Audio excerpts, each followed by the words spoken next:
Bankless Nation, we've got a special episode for you today. We're talking about the state of crypto in the year of our Lord, 2023. That's right now. How are we doing in crypto? David, a report came out last week that was absolutely fantastic. This is a report from a16z. What are we covering today? The a16z crypto report for 2023. These reports come out as snapshots for the state of the industry, the state of the ecosystem. Where are we in crypto's development in 2023? I remember, Ryan, one of these reports, not too dissimilar from the report that we are going through today, came out in 2019 and talked about similar metrics: developer activity, transaction volume, users. And it was one of the things that I remember way back when in 2019 or 2018 that allowed me to have conviction in what was a dark time in the world of crypto. It was a bear market. It was a challenging bear market. And sometimes these reports are really useful to remind us about the secular bull market that almost all metrics are about crypto. They're up and to the right, no matter what you want to look at. And this is a way, and it's also important to remind ourselves who this audience is, who this audience for this report is.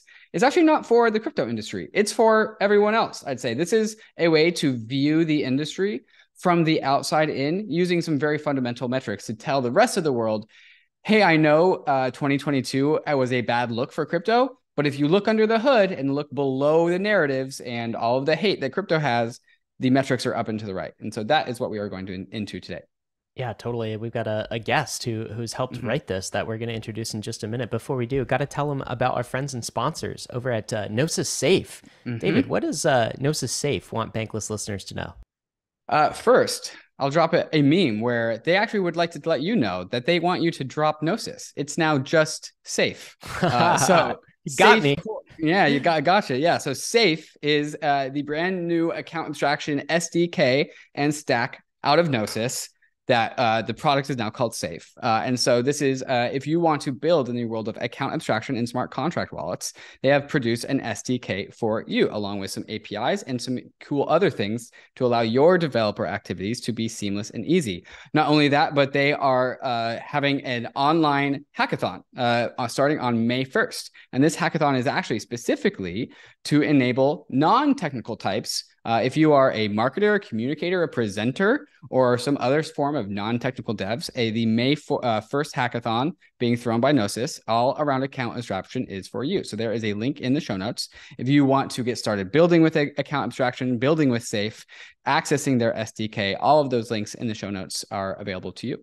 This is one of those core primitives that is so important. Underlying wallet infrastructure for sure. And of course, the Safe is we use, I'm not going to call it Gnosis Safe. We use Safe at Bankless all the time. It is our your trusted wallet for everything that we do at Bankless. It's our on-chain presence at Bankless over at bankless.eth. So this is really important. David, let's talk about the guest we are about to bring on. So who are we about to bring on, and what's the significance of this episode?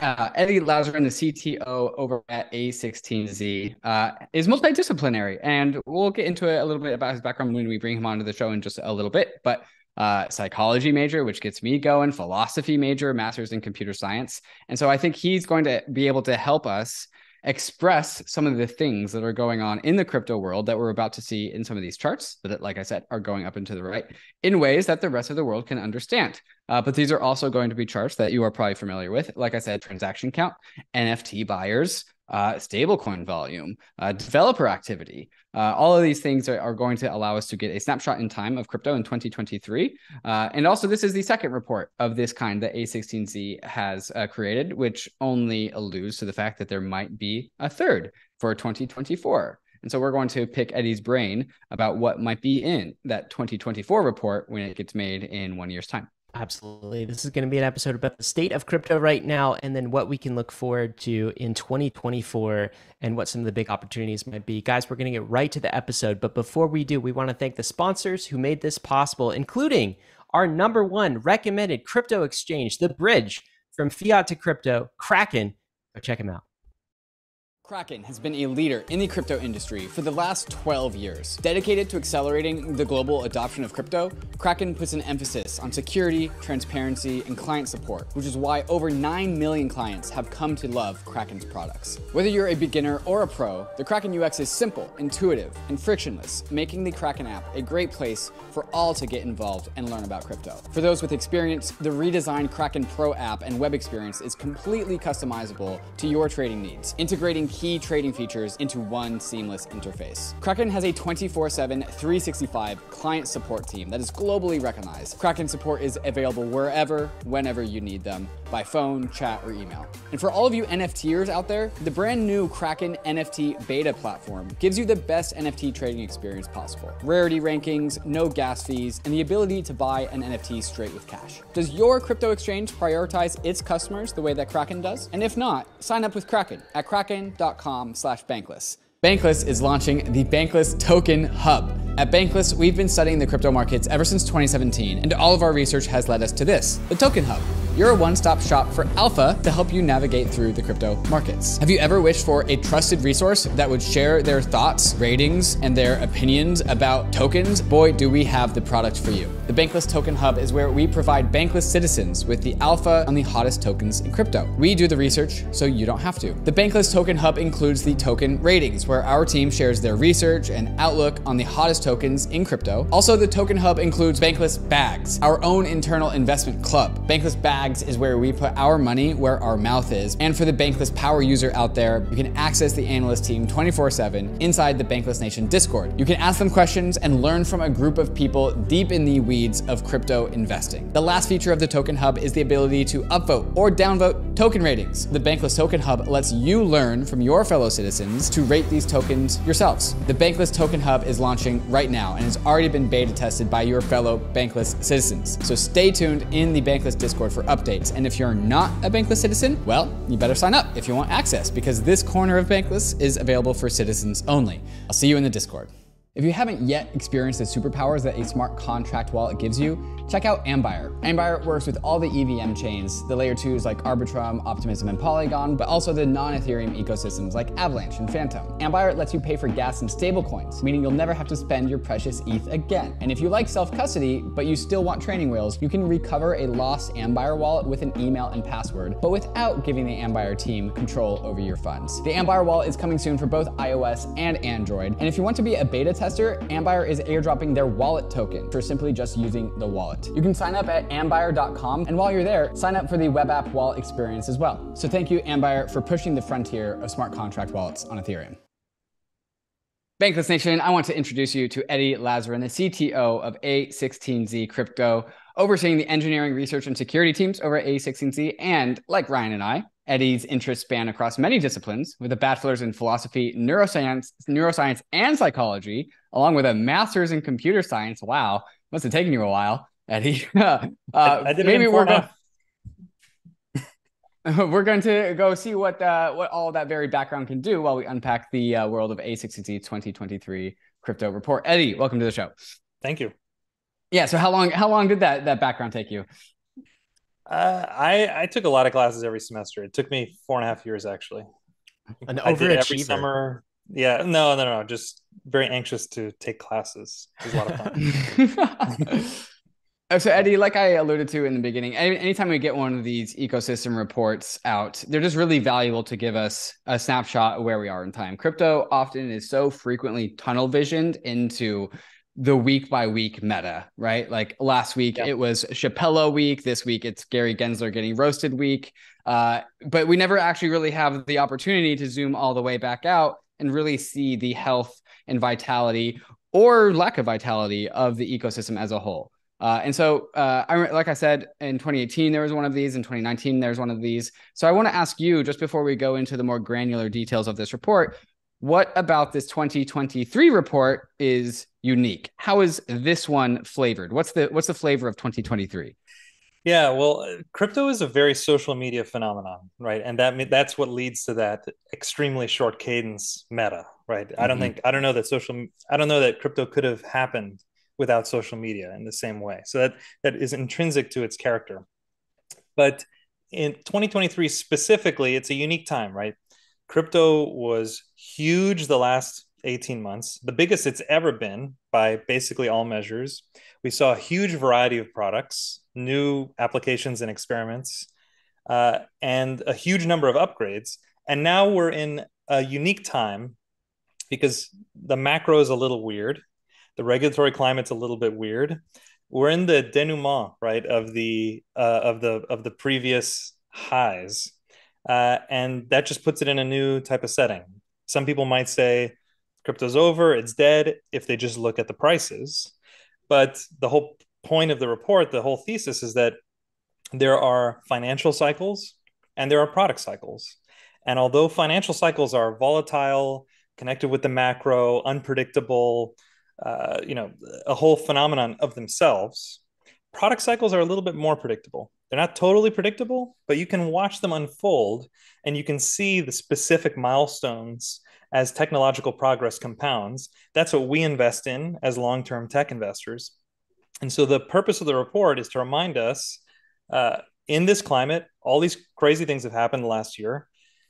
Where is the tech actually? And are there public indicators that we can look at, like open data sets that we can look at that help us put them into their context, their technological context as part of the product cycle?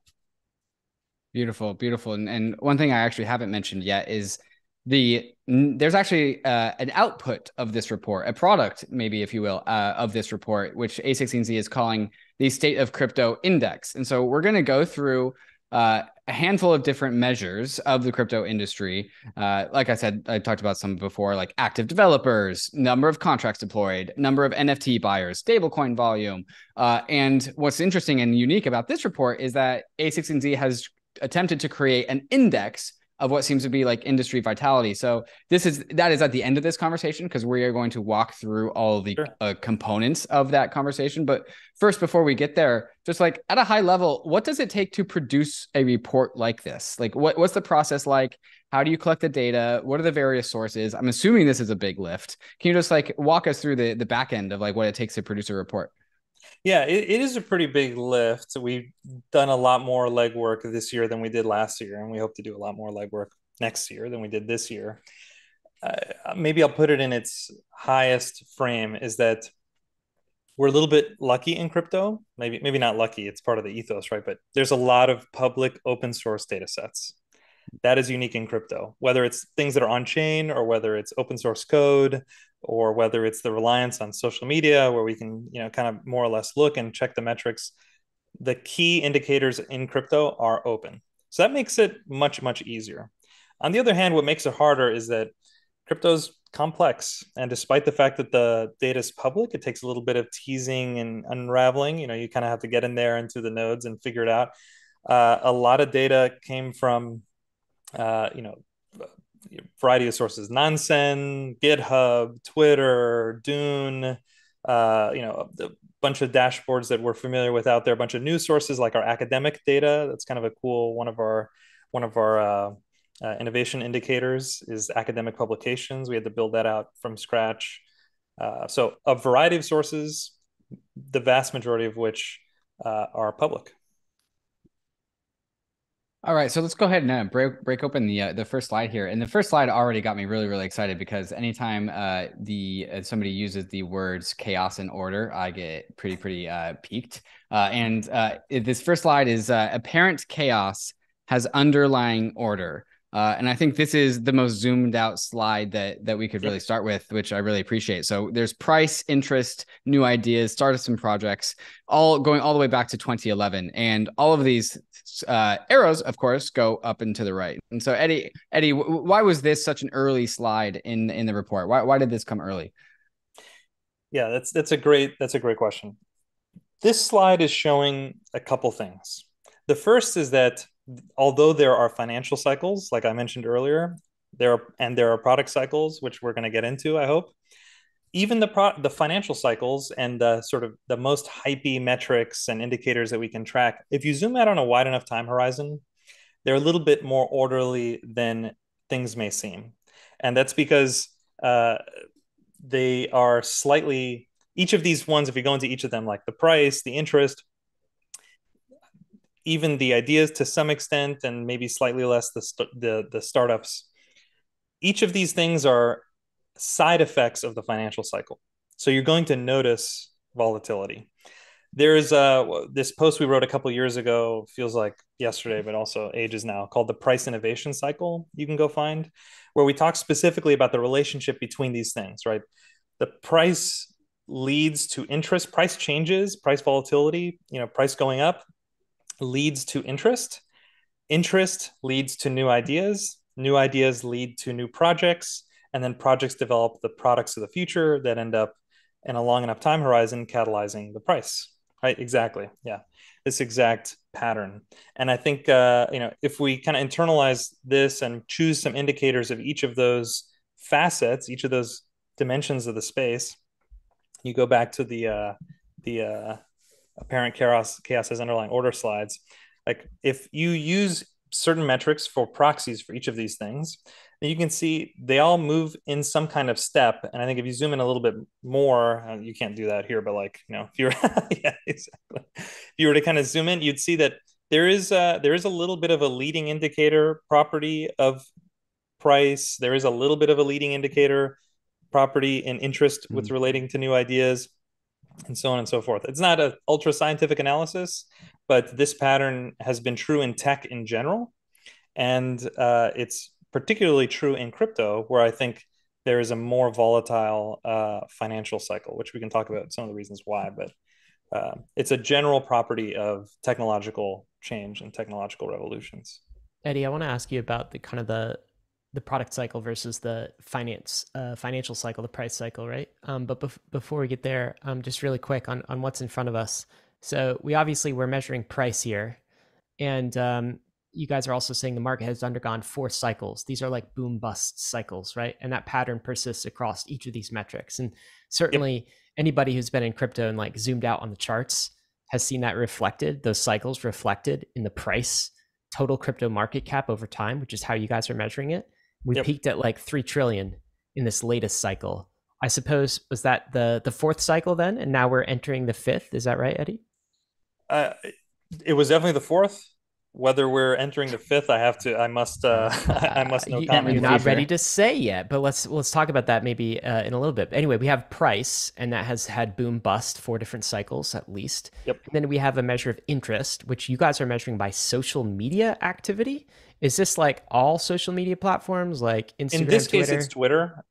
Although using like crypto specific, like crypto unique words, like Ethereum would be one example where like people don't really use the word Ethereum in like non-Ethereum contexts, right? Whereas like, Whereas like token is a word that's used in a lot of different cases, so we wouldn't count that word. It's just less precise. Okay. So we have a measure of interest, and then new ideas. That is developer activity, which I think you're analyzing GitHubs, you're seeing how many developers are contributing. It's that kind of a metric. And then we have a measure for funding activity. And is that the raw amount of like dollars value that is flowing to crypto startups in both private markets and kind of like more public token markets? Is that correct? It's the number of rounds, funding rounds. Number of rounds. Okay, that's interesting. Well, so like some startup raises a Series A, that would be 1 here. Okay. Oh, and each one unit, not any amount of like dollar value, just 1 unit of. Oh my gosh! Wow.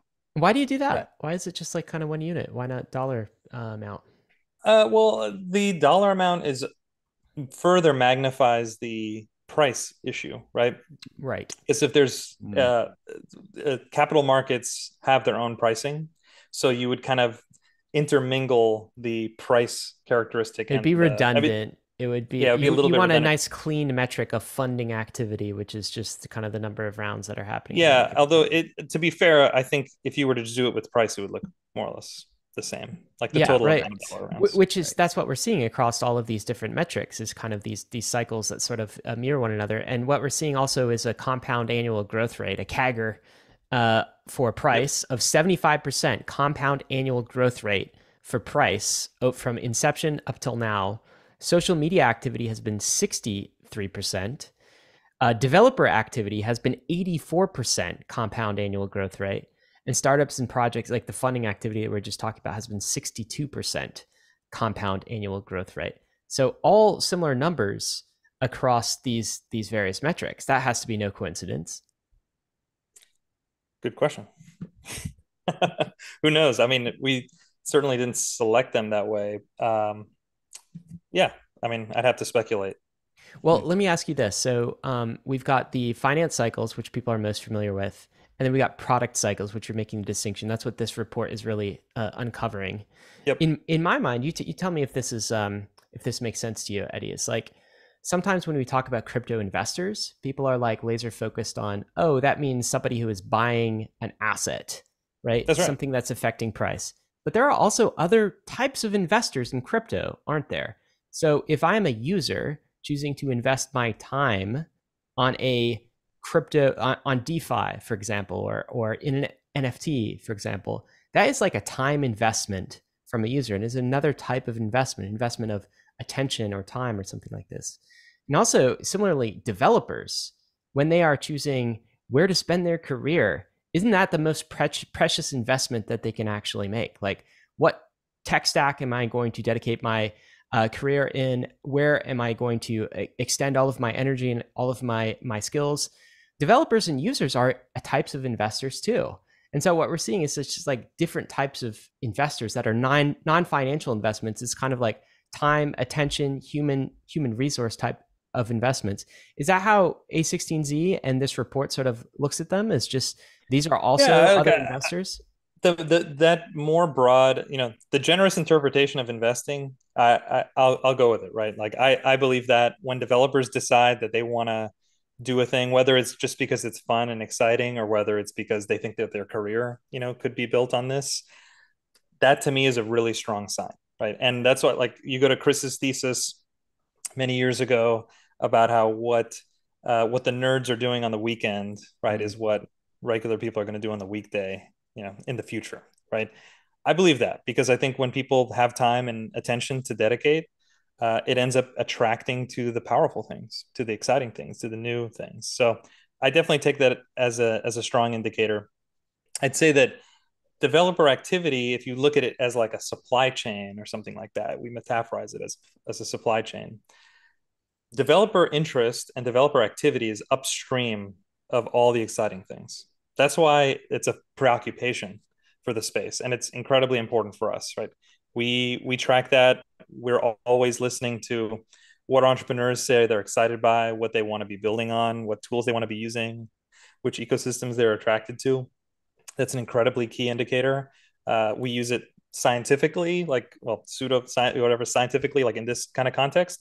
We also use it anecdotally, just what we're hearing developers are interested in and engineers are interested in, because they're the ones who are going to produce the applications that end up being used by, far, far, far more people. The developers are like the talent inflows into these networks, aren't they? Absolutely. It's sort of like we're talking right before we started the stream, Eddy, about different cities in the U.S. that seem to be attracting kind of crypto talent. New York City versus the Bay Area, San Francisco, and these are all sort of networks that individual people choose to live in for some set of reasons, right? Whether it's economic opportunity or they just like the scene and the community, they're really investing. The city you choose to live in or the area you choose to live in is really one of the most important investments that you're making. And this is very similar to how, what a tech stack developer decides to spend their time in. It's like picking the city that they're going to live in. Totally agree. And we could spend some time unpacking the city metaphor, which I think that there's a lot to, actually. That is actually how I think about crypto ecosystems, cities, nations, like organic groups. And there's a difference, right? There's a difference between a city and like a strip mall, or a city and like a, Disney World, right? There's a huge difference. And that's because, and cities are where the serious economic activity happens. And that's because people can control the space. They can come in and really own something, and they can build on top of it, on top of a solid foundation, a foundation that they can fundamentally control. That property, that is the property that I think makes crypto distinct as a platform, as a computing platform. Like, that's specifically that property. So if you extend that metaphor all the way through, then if you want to track the health of the city, you want to track the health of the nation, how many people are coming in and settling new territory?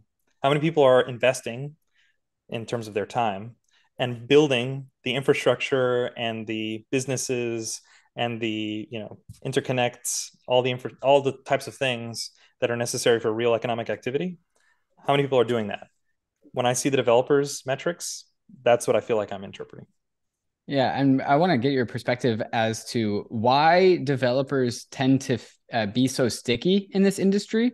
There's this one slide 35 on this report. Bull markets attract new developers who tend to stick around.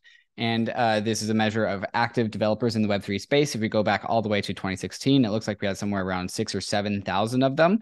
And according to this slide, according to this report, it peaked all the way up to almost 40,000 at the height in 2022. It's come down to just below 30,000 where we are today. But developers tend to be pretty sticky in crypto. Now, I don't actually know, Eddy, how this compares to other industries.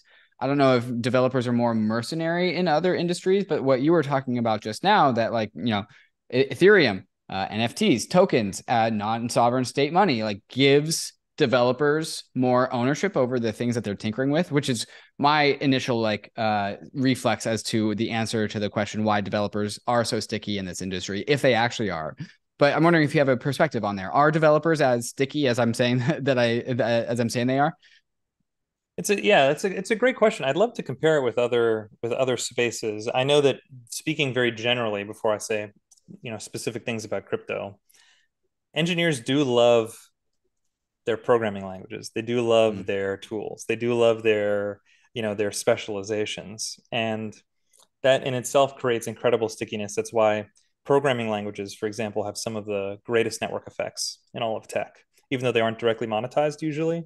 They're an incredibly, incredibly sticky type of thing. And developers are excited almost by, just seeing that a specific programming language is used in a new context.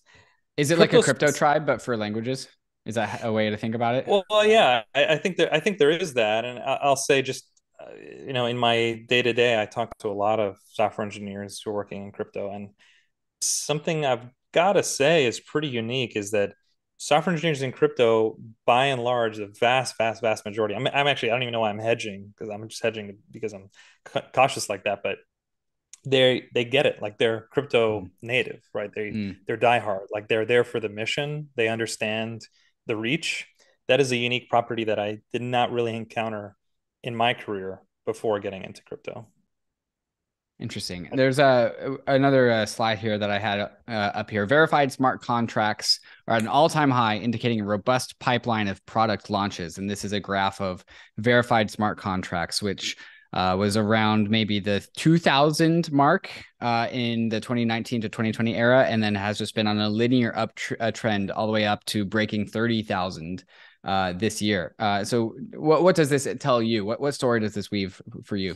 Yeah, I take this to be distinct from just smart contract deployments, right? Smart contract deployments, you can do all the time. It's part of the development process. When you're verifying them, it means something slightly different, right? It means you intend other people to look at it. You want other people to look at this code, right? For some reason or other. That is an additional barrier to cross, right? The minimum barrier is you can actually rearrange some of the metrics in this like a funnel almost, right, for developers. The minimum is just you start a repo on GitHub, right? All that means is that you have a GitHub account or something like that. You come in, you see an interesting thing, you start it. A level further is you download, Web3.js or Ethers, right? Because that means you're actually experimenting. You want to start tooling around with something. Another level beyond that, I'm skipping a couple steps, but is deploying a smart contract and having it verified. That means you actually built something, and that means you wanted some other people to read the code and to be able to use it, and in the best case, remix and recombine it in a production system. So I see these as gradually narrowing levels of commitment, evidence that people are actually trying things. So Eddy, I'm wondering if we could go to our city metaphor here, and we are the mayor or the economic development office of some city, and we're taking a look at these numbers here. And the two numbers that we just saw, one is the amount of developers in the space. This is almost, if you're using a city metaphor, this is almost like the number of entrepreneurs that are in our city, and we can kind of track the increase in our city network of the number of entrepreneurs over time. And then the number of verified smart contracts, maybe that's like the number of new businesses that have just opened for office. It's kind of that type of metric here, and that's really what we're tracking. And so if we want the GDP of our city to actually increase, what we're seeing is kind of the ingredients for GDP explosion, or at least sustainable growth, when we see more entrepreneurs than ever inside of our city and more businesses than ever being opened. These are all very healthy signs for our city network. How does that analogy land to you? Yeah, I think that's exactly right. I mean, of course, they're not exact analogs, but that's the exact idea, right? Is that you're never going to see economic growth from the city without seeing these indicators first, right? And these indicators change at different cadence. They develop at a different cadence, right? Financial markets can move very, very, very quickly. Someone just needs to move a little bit of capital around. That's all there is to it. It is not that quick unless you're trying to game the metric, of course. Like, it's possible to game specific metrics. It's always a thing to look at, but you have to, each of the steps to get down this funnel are more complex. They're more complex, and they're indicative, in my opinion, of goal-seeking behavior. These are people who want to build stuff. They want to build products. Yeah, I think that another point I'd make is this is at a time, of course, we are in a crypto bear market. And as David was mentioning earlier, in 2019, we saw similar metrics from these. I think many put out by a16z at that time, when everyone around us was telling us crypto was dead, right? Some of the settlers in these crypto networks, some of the investors in the crypto networks were saying, this doesn't look dead. If you look at the number of developers who are here in the space and the number of new businesses, new verified smart contracts that are being opened, this feels very much alive. If you're just looking at one metric, and that is price, and you're seeing 90% off all-time highs, that can be a very deceiving metric. It is not. Look, when I joined the crypto team in 2019, it was pretty dead around then. People that I knew were asking me like, "Oh, I thought Bitcoin ended. I thought Bitcoin's over, right?" Like because they had heard that it had like crashed, right? Crashed like a price crash, and then they had understood that as like a software crash, like it had kind of like the network had stopped. And I was hearing that on the one side, and the other side, as I was getting like deeper and deeper into crypto and spending more and more of my time. I've been in crypto for a long time, but I was spending 80% of my time thinking about it. And I'm hearing about Uniswap, I'm hearing about Compound, I'm hearing about Maker, right? You guys remember that time period? Yep. And I was like, I'm hearing about the craziest stuff I've ever heard in crypto at the same time that people are asking me if this thing's over. And it just became very clear to me in that moment that the price is one thing and the product is another thing. That prices are spectacular. They're easy to look at. They are, a clear, easy to comprehend number. Price down bad, price up good, right? It's like monkey brain stuff. When of course the reality underneath the surface is more convoluted, more complex, more nuanced, but probably more signal than noise.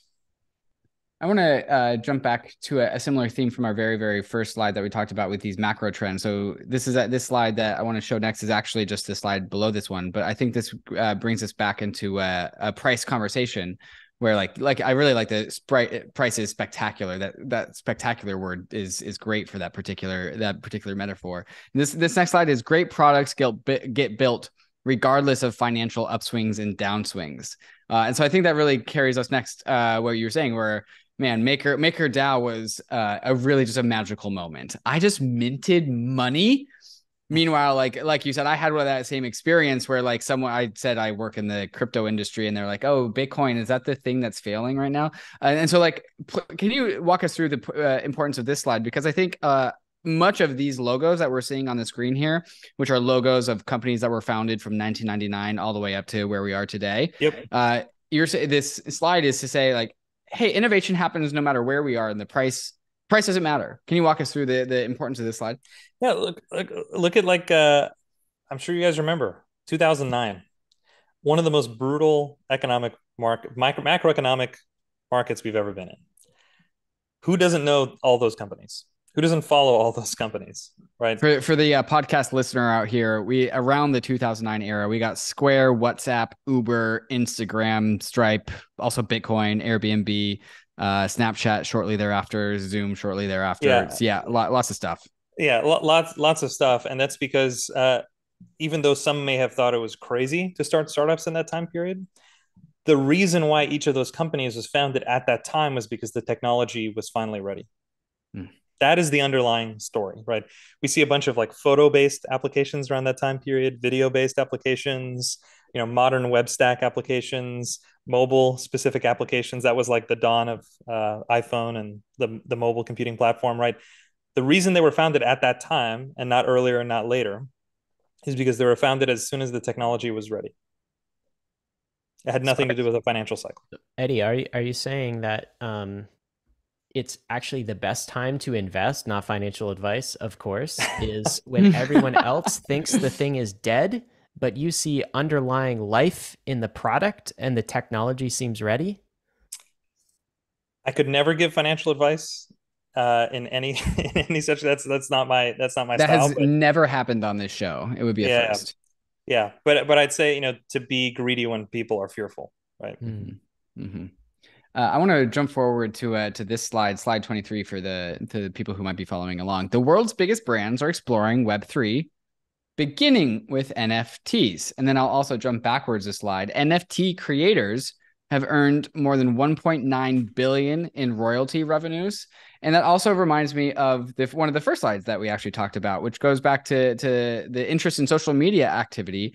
Well, Eddy, you said you probably weren't looking at the word token in Twitter. I bet you were looking at the word or phrase NFT on Twitter, because where else are you going to find that word NFT? So kind of walk us through this story, the NFT story, and also the brand story, as the word NFT has probably lost its spectacularness to mainstream. Yeah, David, NFTs are dead. Didn't you know? NFTs are dead. Yeah, that's what I heard. So Eddy, walk us through this part of the story. Yeah, well, we'll get to it, but there's another slide in here that's great. I don't know if it's in your excerpts, but the NFT buyers slide, right? It's a kind of cool one. It's a little bit further down. I think taking the NFT buyers slide and the royalty slide in both contexts is really, really useful. NFT buyers definitely down, but down a lot less than I think one would expect. It's definitely down a lot less than I expected when we were. Is this saying, this chart is saying, after expected the number of NFT buyers? So this is a chart of the number of NFT buyers, and we hit something close to like 1.4 million total NFT buyers at the high in 2022. Is that what that's saying? Monthly active addresses purchasing NFTs. That's actually higher than I thought. So we had 1.4 million people buy an NFT inside of 1 month in 2022? Strictly and 1.4 million unique addresses, which of course can be a little difficult to map onto users, but like approximate. It's difficult, but it's approximate because you have, some users with many addresses, of course, but then you have some addresses that sort of account for many users. If somebody's using a multi-sig or as kind of their, NFT storehouse. But that was 1.4 million. Which is larger than I thought. And now we are actually like, what is this? 700? Just below a million. Below a million. Call it below a million. We're below a million. Yeah. That's not down so bad. Yeah, it's not as down as much as I think. But of course, your original question is framed in terms of the royalties. The royalties are way down.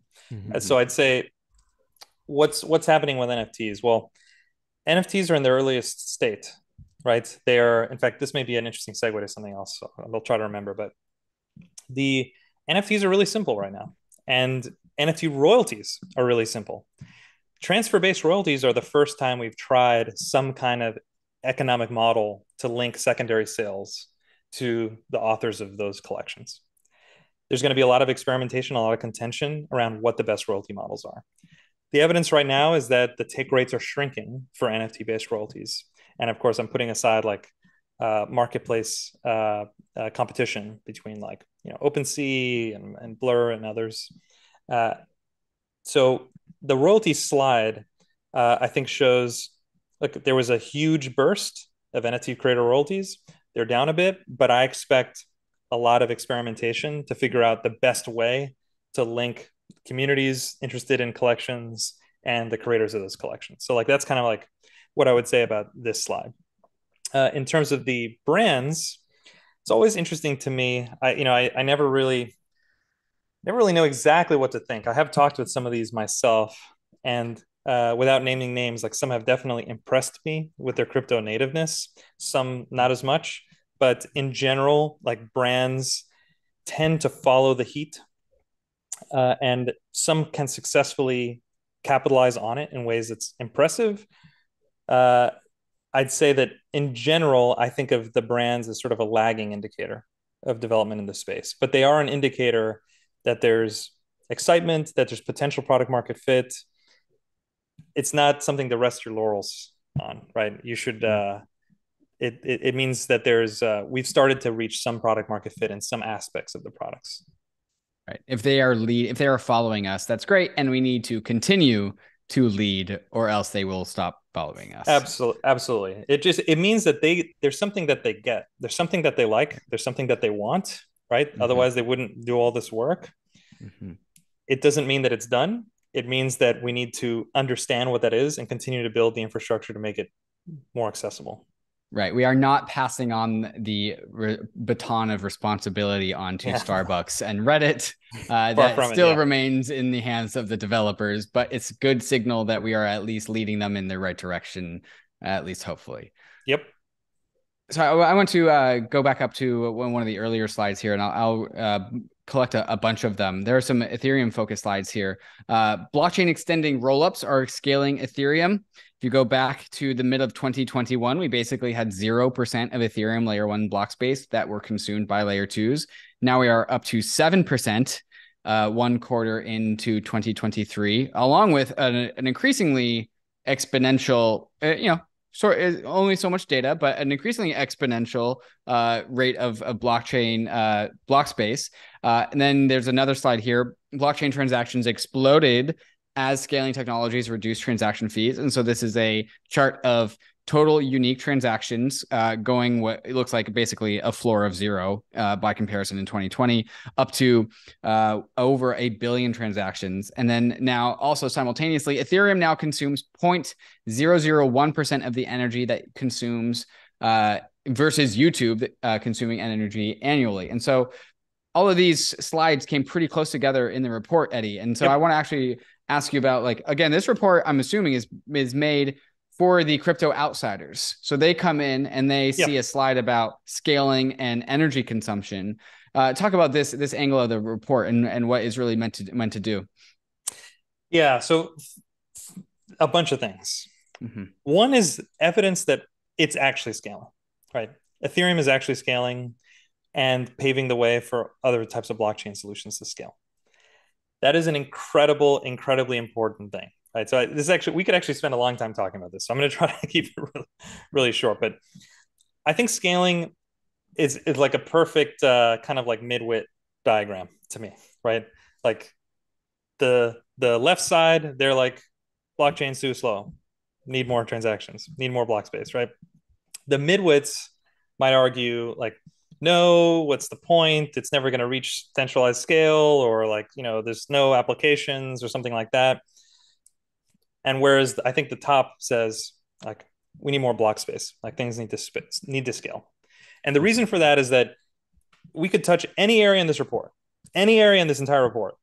And I could tell you at least a few ideas that I've heard from entrepreneurs or engineers in the space, where they've wanted to expand or deepen or make more complex a specific area, but they have not even endeavored to, because they just know that it wouldn't be economically feasible to do so. Right?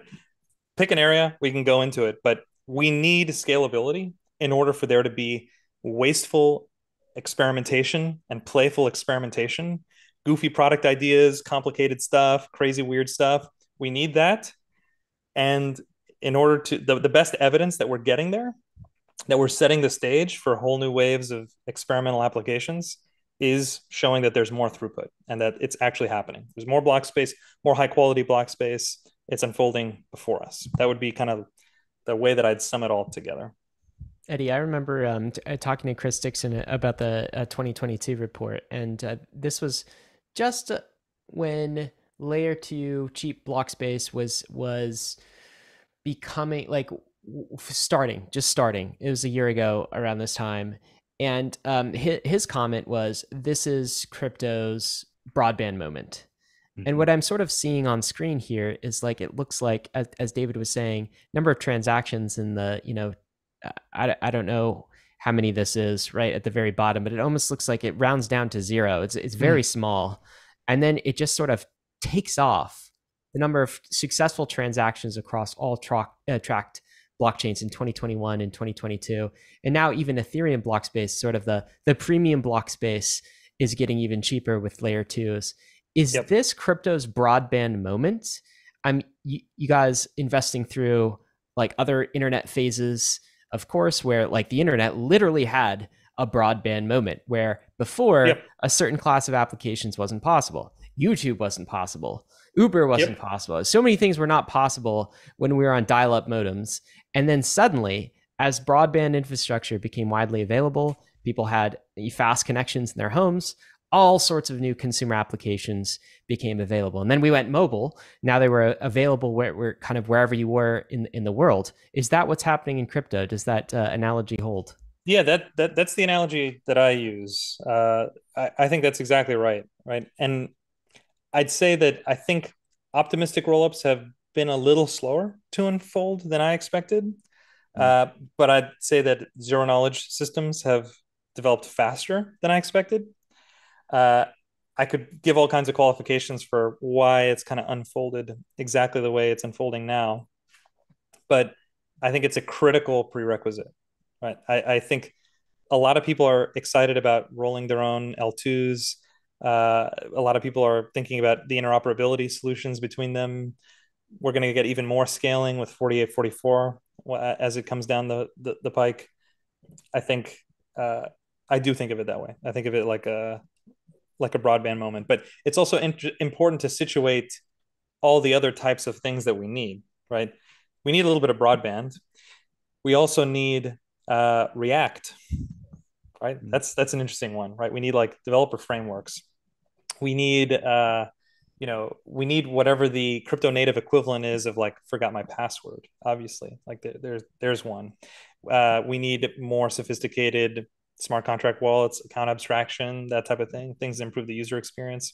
I could list off a bunch of things that I think we need, and it feels like we're at that precipice. It's always a little bit hard to predict exactly, but the basic prerequisite building blocks I think are clear. When it comes to the idea of having cheap block space that developers can not be worried about the cost so that they can innovate on and experiment with new things, I think that pretty well brings us to a topic of conversation that I want to have, which is gaming, because I would imagine that gaming would produce ample demand for block space. But then there's also a few other things in this report as well. There's the sad topics, the charts that go down and to the right, which are titled "The United States is losing its lead in crypto," and so that seems to be a theme of the week this week. And then there's also the conversation of the index, the state of crypto index, which is kind of the culmination of all of these things. So all of these topics and more are coming right after we talk to some of these fantastic sponsors that make the show possible. Learning about crypto is hard. Until now. Introducing MetaMask Learn, an open educational platform about crypto, Web3, self-custody, wallet management, and all the other topics needed to onboard people into this crazy world of crypto. MetaMask Learn is an interactive platform with each lesson offering a simulation for the task at hand, giving you actual practical experience for navigating Web3. The purpose of MetaMask Learn is to teach people the basics of self-custody and wallet security in a safe environment. And while MetaMask Learn always takes the time to define Web3 specific vocabulary, it is still a jargon-free experience for the crypto-curious user. Friendly, not scary. MetaMask Learn is available in 10 languages with more to be added soon, and it's meant to cater to a global Web3 audience. So, are you tired of having to explain crypto concepts to your friends? Go to learn.metamask.io and add MetaMask Learn to your guides to get onboarded into the world of Web3. ARBITRUM 1 is pioneering the world of secure Ethereum scalability and is continuing to accelerate the Web3 landscape. Hundreds of projects have already deployed on ARBITRUM 1, producing flourishing DeFi and NFT ecosystems. With the recent addition of ARBITRUM Nova, gaming and social dApps like Reddit are also now calling ARBITRUM home. Both ARBITRUM 1 and Nova leverage the security and decentralization of Ethereum and provide a builder experience that's intuitive, familiar, and fully EVM compatible. On ARBITRUM, both builders and users will experience faster transaction speeds with significantly lower gas fees. With ARBITRUM's recent migration to ARBITRUM Nitro, it's also now 10 times faster than before. Visit arbitrum.io, where you can join the community, dive into the developer docs, bridge your assets, and start building your first dApp. With ARBITRUM, experience Web3 development the way it was meant to be: secure, fast, cheap, and friction-free. The Phantom wallet is coming to Ethereum. The #1 wallet on Solana is bringing its millions of users and beloved UX to Ethereum and Polygon. If you haven't used Phantom before, you've been missing out. Phantom was one of the first wallets to pioneer Solana staking inside the wallet, and will be offering similar staking features for Ethereum and Polygon. But that's just staking. Phantom is also the best home for your NFTs. Phantom has a complete set of features to optimize your NFT experience. Pin your favorites, hide your uglies, burn the spam, and also manage your NFT sale listings from inside the wallet. Phantom is of course a multi-chain wallet, but it makes chain management easy, displaying your transactions in a human-readable format with automatic warnings for malicious transactions or phishing websites. Phantom has already saved over 20,000 users from getting scammed or hacked. So get on the Phantom waitlist and be one of the first to access the multi-chain beta. There's a link in the show notes, or you can go to phantom.app/waitlist to get access in late February. Bankless Station, we are back with Eddy, who's going to walk us through the rest of this very long report. Actually, no, we are still just scratching the surface. I'm just kidding. There are many, many more slides that we are not able to go through. So if you want to get the rest of this report, it is available in the show notes. It is also available at a16zcrypto.com/state of crypto. And we're going to start where we left off with games. And so, Eddy, I've slowly been transitioning towards Web3 gaming, crypto gaming. Not just a narrative, also a real product. Sometimes I think I'm always kind of skeptical about things. It's like, oh, like Web3 gaming, that's a great narrative. I'll wait for the games to show up. I'm starting to see some games show up. And so I want to just throw this to you. Is like Web3 gaming, narrative that crypto people are rotating into, or actually real demand for block space? Great. Yeah, I'll be really candid. I think it's a little bit of both. There is a narrative component, and then there's the best things are both. Right. Yeah. There's nuance. Here's the part that's narrative: is that really good games take a long time to build, and they're just not going to pop up in a year after the story becomes clear. Right? That's just not how it's going to work. I've been working very closely with some great games projects, both in our portfolio and not. And it's just clear to me it takes a really long time, like multiple years at a minimum. That's just how game development works. That makes it tough. The positive is that I genuinely believe, as a big gamer myself, that gaming is exactly the right space to adopt the most interesting parts of crypto the fastest. Because if you do things right, and I don't just mean making some assets speculative assets as part of a game. That's not really exciting, to be honest to me. I'm not a huge fan, but if you instead design the game so that it is composable, so that it is remixable, so that mods can be permissionlessly integrated with the game without interfering with its underlying game logic, or if you can make it so that people can extend and modify the client without interfering, without making it cheating, right? Without violating the principles of the game.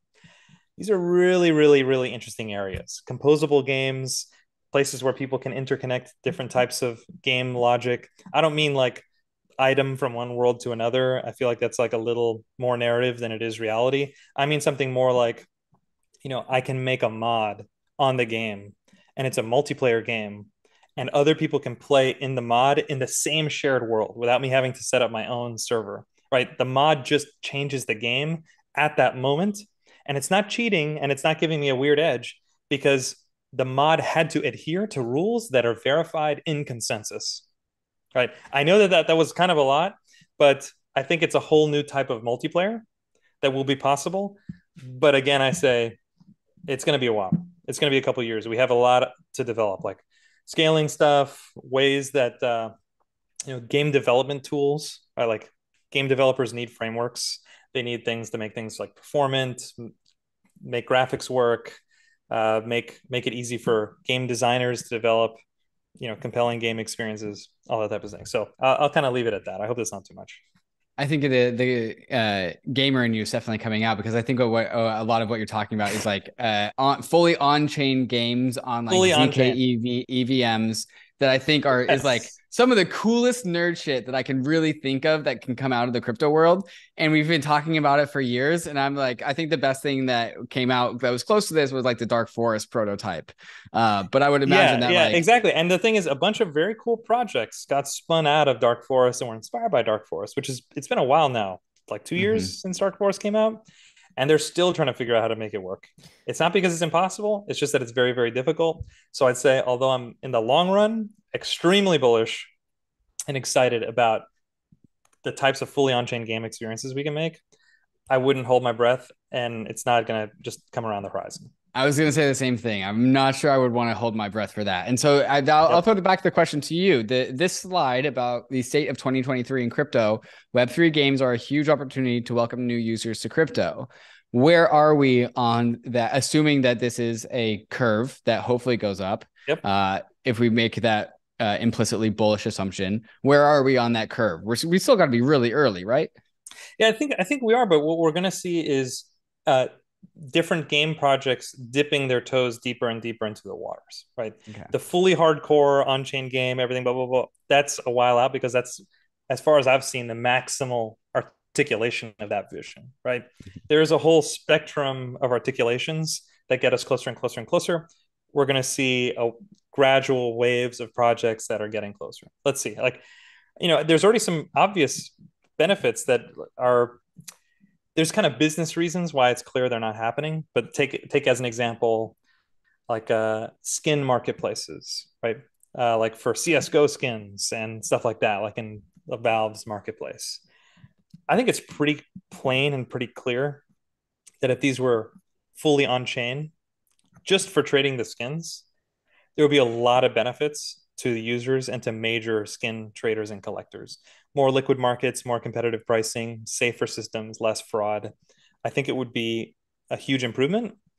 But of course, because like Valve's game store and skin trading store is centralized, it's really up to them to include it, or up to a competitor to try to leapfrog them and to create a new system that has that property, as an example. So there's obvious ways that crypto can help right now. It's just a little bit complicated to see from a business angle how it would take place. But I think many will try. So I'm excited to see. I'm a little surprised we haven't seen it yet, Eddie. I mean, honestly, it's like the open marketplaces with skins that are tradable. Instead, what we actually have in the gaming communities, at least the loud vocal gaming communities, is we hate NFTs. Like, we hate Get your NFTs out of my game. Yeah, well, it's funny you say that, because I know a portfolio company of ours did a survey not that long ago that really tried to get at this question and figure out, like, do gamers really just hate NFTs? And the thing that gamers hate is needless financialization. And I'm one of them. Like, pay to win sucks. The Diablo 3 auction house failed, right? Okay, we can go into like some specific examples, but underneath the hood, if you get into really like what their concerns are, their survey showed that kind of an equal portion love and hate NFTs, and it's less than 10%. What you're really seeing is a very loud minority that hates them. Of course. Surprising. It's not totally. I forgot about that. I've never seen that phenomenon. Yeah, so that's like that's a thing. It's a loud minority. In reality, look, if it's done properly, like I can't see why you wouldn't want it as a gamer. Like, if people don't want Counter-Strike skins, they don't need them, right? But the ones who are really into that and really into trading them, they would benefit from a more secure, safer system that gives them more direct ownership over the asset, even though it's obviously. And what you're saying is what's slowing us down right now is centralization of gaming platforms that are sort of not allowing right now this innovation to leak into their closed ecosystem. Yeah, so it's meant to be an example of a thing that is technically possible now, that you could probably do now with a little bit of effort. So we don't need to scale radically to be able to support it in its sort of MVP form, but it depends on incumbents accepting it insofar as it's included into the incumbent systems, right? What's more likely is probably competitors that come about and have like an interesting distribution model for games, let people, let developers build these features in and use them as part of a native platform. It's probably just going to be an innovator as opposed to an incumbent. Yeah, those pesky incumbents. I want to go to the last part of this PDF, this report, which is like I said, the one part that the charts go down and to the right. Speaking of pesky incumbents, and this one is titled "The U.S. is losing its lead in Web3," and there are two charts here. Percent of crypto developers in the United States started at 40% in 2018, ending at below 30% here in 2022.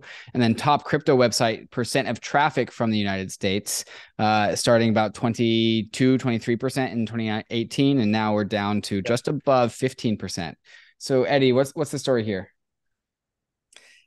Yeah, we definitely need to go a level deeper, but the story is clear that the U.S., although there's been general growth over the last couple of years, over this time horizon, right? If you take this sort of x-axis, there's been a lot of growth in crypto developers, but there's proportionately much more growth overseas. I don't know that that's a typical pattern in tech, right? Right. And it's an unfortunate change of trajectory. I think I'd have to do a lot more. We'd have to do a lot more research and collect a lot more data to figure out exactly what's happening, right? Are developers leaving? Are they stopping working in the US? Has it just, as the outside the US simply accelerated while in US is decelerating, right? There's a couple different ways that you could see, different paths that could explain this type of chart.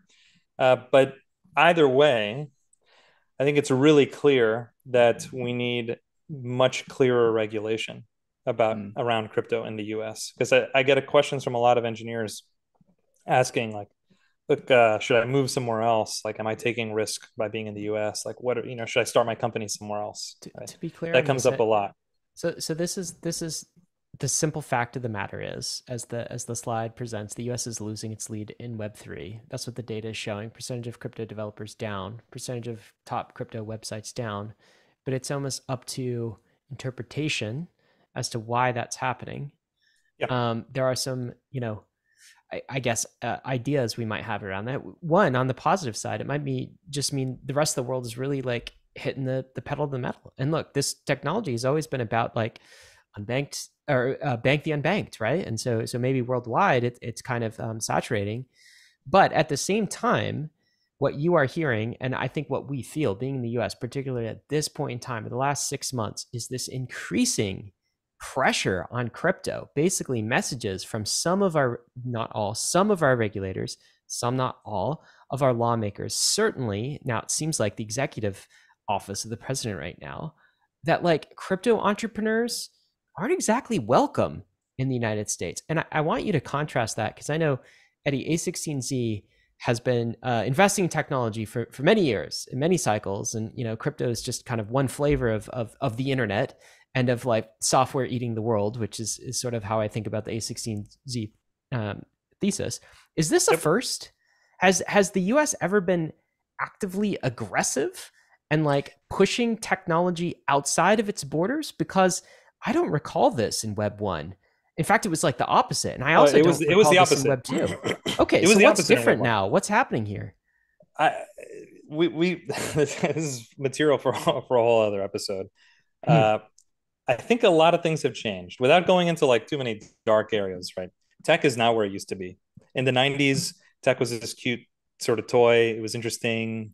Things were kind of unfolding, but a lot of people weren't even sure whether to take the internet seriously as a competitive product. I don't need to remind you guys about the like Paul Krugman fax machine,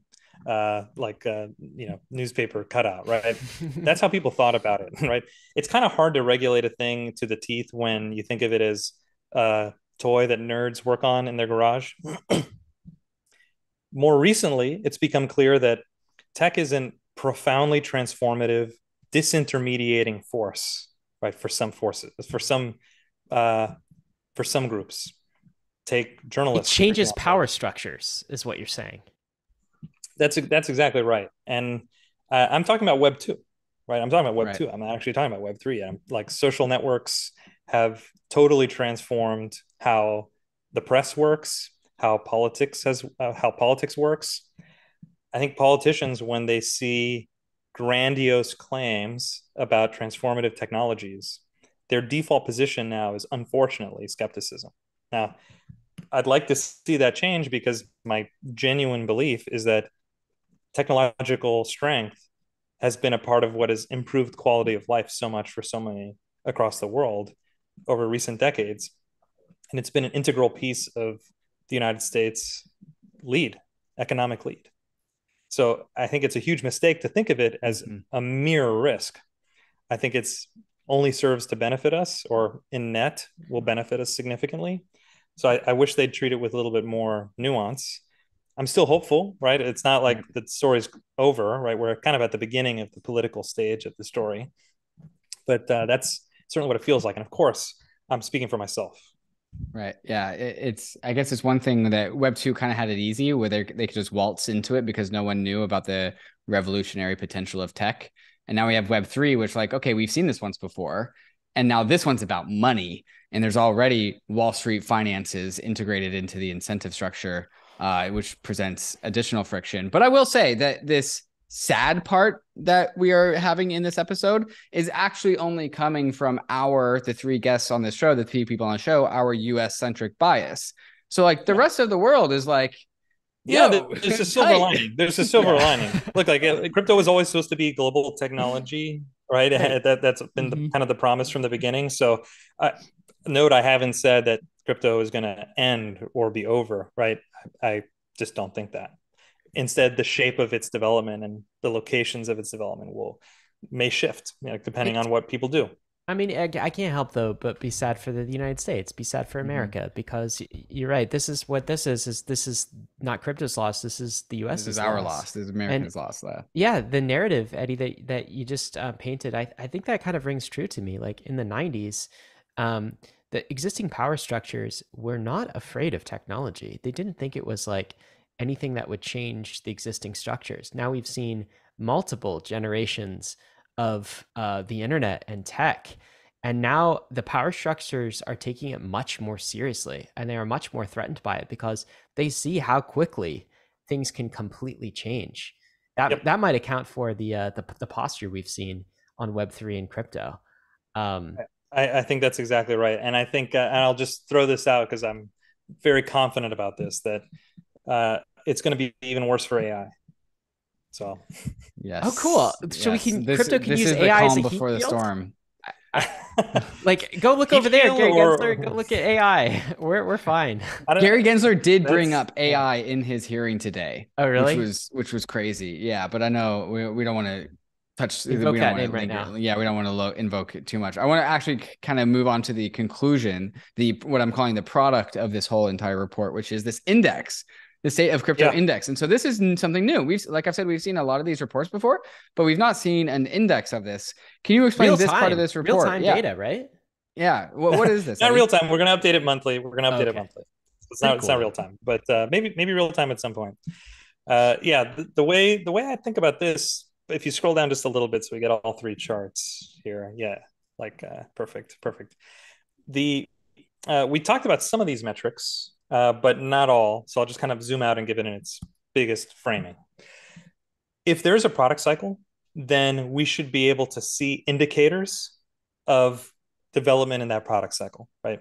And for whatever's happening in a product cycle, there is innovation. You can think of it as a supply side, like the things that are coming online that are going to show future adoption, that are prerequisites for future adoption. And then we can see that adoption itself. And you can call that the demand side. And each of these sides have different metrics. And if you aggregate them, which is exactly what we're doing at the bottom here, right, with this red graph and this blue graph, if you aggregate them, I think it's pretty clear that the innovation cycle is different from the adoption cycle. The adoption cycle is more volatile. It comes and goes, like consumers come and go. Financial metrics drive like short-term excitement.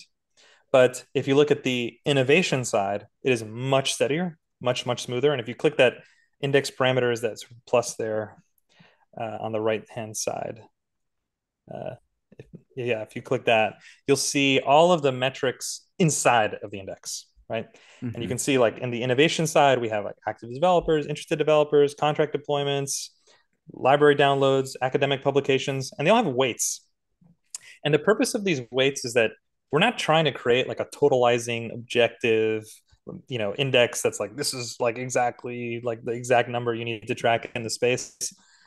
The point is that we've assigned them these indicators our own weights. This is how we think it makes sense to think of them. Like, for example, I think academic publications are probably a little bit stronger than like job search interest as an indicator of innovation in the space, right? So we weigh them like 3 times heavier.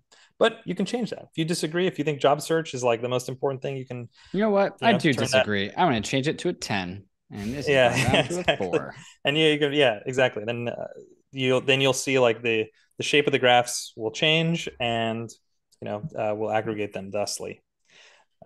So you should click out. So there you go. Exactly. So the way to think about the index is just the key indicators for ongoing innovation and the key indicators for ongoing adoption.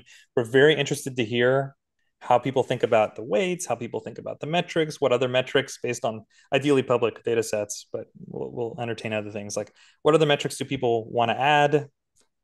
Would love to hear it. And just to say also specifically that the way to think about the number is the cumulative net growth for each of these numbers. So like a 200 would mean that it like tripled, right? Cumulative net growth for the full set of indicators that were active at that time. Not all of those indicators have been around forever. Obviously, NFTs are newer. DEXs happened at one point, right? Stable coins happened at one point. So we have to kind of choose a threshold, like a beginning threshold. But we're going to add new indicators as they become obvious, and we'll update these hopefully according to people's feedback. Beautiful. That sounds like looks like a very hard thing to build, but also something that becomes more precise and more useful over time as you can put more data into it. Yeah, I hope so. And like, if I could ask people to take away one thing, it's that there's more to crypto than the price. Like the fact that crypto has a price is both its superpower and a detriment to it, right? It's a superpower because we can see capital moving around in real time. That's incredible, right? We can program money. That's incredible, right? That's like an insanely powerful thing. On the other hand, it means that, as I said earlier, the price becomes the most spectacular thing to track. And there's a lot more going on underneath the hood that if there weren't live prices, we probably wouldn't be distracted by it. We would be more preoccupied with instead the metrics that actually show how things are unfolding. We would make a lot less Ponzi's probably. Probably. So Eddy, if you were to summarize the health of crypto right now from a product perspective, so ignore price, we could see that this public, everyone knows what that looks like, but from a product perspective, what is it like? What's our health? How healthy are we? I can just imagine all the Twitter troll threads right now just like laying into me, but it's stronger than ever, right? It's stronger than ever. Is this comparable to like 2019 then, where the product was maybe stronger than the price seemed? Or I don't know. There wasn't a lot of health in 2019. That was a kind of a desert. It's always hard to do an analog, and in fact, I think that the shape of the space has changed, right? You guys have seen this, where as it's expanded, and as the application layer has advanced, and as the infrastructure layer has advanced, it's just a very multi-dimensional space now. Like it's NFT world's doing their thing. We've got like creator economy stuff. We've got games world. We've got like just new decentralized social networks. I don't know if this resonates with you guys, but I have an index, this is my gut index, right, of how everything feels, right? And so, but what I've said to people is like, this bear market doesn't feel bad to me at all compared to some previous where I was like, do we have product market fit, guys? Are we sure that this crypto thing is actually like going to work and we're actually building products that people are going to want to use? Yeah. I don't feel that way this time. This time I'm just like, I feel with very strong certainty that we are going to recover. I don't know the total size of the recovery and how big this thing could grow. That's still an unknown. But, in some of the previous bear markets, like 2019, I mean, DeFi might not have had any product market fit or any traction. And then like, what is the use of Ethereum? There was no such thing as kind of like actual NFTs that anyone cared about. Yeah, one way that I'd sum that up, Ryan, is that back then it was unclear what we needed next. Yes. There was a lot of doubt in the space. Now there are so many different efforts happening, and all I can point at each of them and say, like, they need this, they need this, they need this. 100%. Like, each of these things need to unfold. That's just not the feeling I had then. And there's so many different efforts that, look, some of them are going to succeed faster, some of them are going to succeed slower, some of them require more regulatory clarity, some of them just need scalability, some of the whatever, right? But the point is, the complexity of the space has gone way up in a positive way. The chaos has gone up. That's what you want to see from a city. A healthy city is burbling with chaos and excitement, right? And like activity and hustle and bustle. That's what I feel like it's like in crypto product world. The bear market kids have it so easy these days, right? I know. In our It's definitely not the same. It's definitely not the same. The listeners are gonna hate you for that one. They're like, man, this feels pretty hard. It's not that bad, guys. I promise. Eddy, thank you so much for walking us through all of this. It's pretty clear you're a pretty smart guy. So what's going to be in the 2024 report, huh? That's a tough one. That's tough to prognosticate. Hopefully radical US superiority in all dimensions of crypto. I don't know. Yeah, there's a couple areas I can point at, right, that I think are going to be really interesting. I can't wait to see where that percentage of L1 block space graph goes. That's going to be super, super, super interesting. I think that could go way higher than 7%, right? Just the percentage of block space actually consumed. Some people joke around, like, or half jokingly, that L1 could be totally congested with all the activity on L2. Right, that it might be hard to even use L1. Do you dare give us a number of layer 2 block space demand of layer 1 block space? For next year, a year from now, I'll say 20%. 20%. 20 or more. 7 to 20%. All right. Yeah, I think for L2 being consumed on L1. Yeah, right. It's so let's see. So that's one. I think that'll tell a lot of the story. I really hope to see radical improvements in UX, like and user experience. I mean, wallet experiences. I even hope that here's like a little like rim shot. Like, I hope we don't even really talk about wallets as wallets anymore. I think the metaphor is not a good metaphor. They're really an application for signing, right? It's for signing. It's really an identity system, like a wallet, right? It manages your public-private key pairs. Wallet sticks along with like the coin metaphor. I think that it's more of an identity metaphor. It's the wallet is the thing that has your IDs, right? It's not the thing that has your cash. I think that we'll see a lot more there. I know you like Passport better? Is that closer? It's a little better, although that has very states heavy. Yeah, it does. Right? Yeah, yeah, but that's an interesting one, and one that we talked about this a lot in this episode, but we didn't quite use this framing, and we do introduce this framing in the report, right? Is that there's a computer and a casino in crypto, right? And the casino is a consequence of the fact that you get economics and you get explicit economics and free transmissibility or transferability. I hope that we will see a little bit of distance from the casino and a little bit more leaning into the computer. And that means interesting programming models, programming frameworks, better infrastructure, better UX, things like that. That's one of the more concise illustrations of what crypto is that I've heard before. A casino and a computer. That's pretty good. I feel like bear years are computer years, but like bull years are always like they always devolve into casino years. Yeah, like but 22 was a total casino year. And when you say that, what you're saying, which is right, is that the financial cycle dictates the narrative. Yeah. That's what you're saying. It does in late stages of the bull cycle. It totally does, though, doesn't it? Can we change that, or is that just always going to be the case? It will probably always be a part of crypto, but as there are more explicit applications that are used end to end by the mainstream, it will fall away a little bit. Kind of like how, like in the 90s, people thought of computers as a nerd thing. Now, who thinks of a computer as a nerd thing, right? You have to kind of reframe it to make it a nerd thing again. Like by default, like a phone, which is a computer, is an entertainment device and a tool and a work device and all these other things. So I think crypto will go the same way, where it's not explicitly in people's mind framed as a merely financial object. Eddy, this has been fantastic. So this is the State of Crypto 2023. Guys, we'll include some links in the show notes. You got to come back again where we can get some of your thoughts on some other topics. I think we're just scratching the surface today, but this has been a lot of fun. We appreciate it. Please, I'd love to. And it was a lot of fun. Thank you.